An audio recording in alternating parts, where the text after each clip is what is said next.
À peu près français, Wolof, Pulaar. À peu près deux.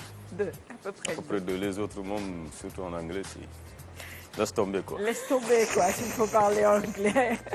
Allez, ce matin. Jusqu'à présent, j'ai des camarades qui m'appellent Kno, hein, qui me surnomment ainsi, Kno. Ouais, voilà, à cause du K, du no. Voilà, or c'est un K muet, mais moi je le prononçais, Kno. C'est ce que je disais tout à l'heure. En tout cas, il faut une belle maîtrise de la langue pour pouvoir faire la traduction parce que traduire mot à mot ou mot par mot, ça ne marche pas à tous les coups. Non, ça ne marche pas à tous les coups, c'est clair. Hein? Et puis au Sénégal, on pense qu'il suffit de parler peut-être deux langues.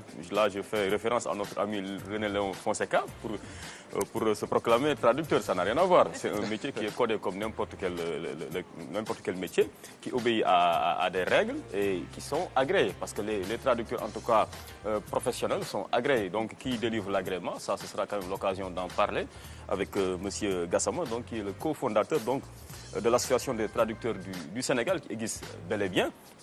Comment protéger, disons, leur corps de métier? Parce que nous aussi, nous journalistes, on en souffre, non? Tous les jours, vous voyez des gens qui se proclament journalistes et qui n'ont même pas fait les b.a.-ba du métier.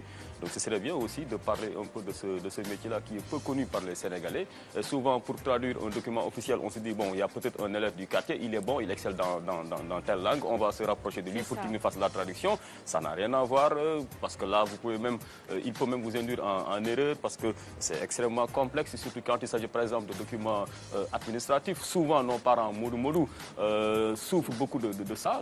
Quand il s'agit d'aller dans une chancellerie occidentale pour traduire des documents, c'est pas facile. Et il y a des traducteurs pourtant qui sont là, qui bénéficient d'un agrément officiel et qui peuvent valablement faire le travail et c'est leur job. Maintenant donc il s'agira vraiment de revenir sur comment devenir traducteur, quels sont les critères à remplir, d'autant plus que le prétexte quand même est bien trouvé. C'est la célébration de la journée mondiale de la traduction dont le thème est la traduction, agent de promotion du patrimoine culturel dans un monde en mutation. Et cela nous permettra quand même de revenir aussi sur l'importance des langues nationales parce que pour la plupart elles sont codifiées et forcément aujourd'hui on a de plus en plus de traducteurs en langue nationale. Très bien. Allez, la journée mondiale de la traduction sera célébrée le 30 septembre. On revient sur tout cela dans un instant avec Daouda Gassama qui est avec nous sur ce plateau. Je rappelle que vous êtes traducteur agréé. Voici maintenant la capsule gym avec nos deux coachs.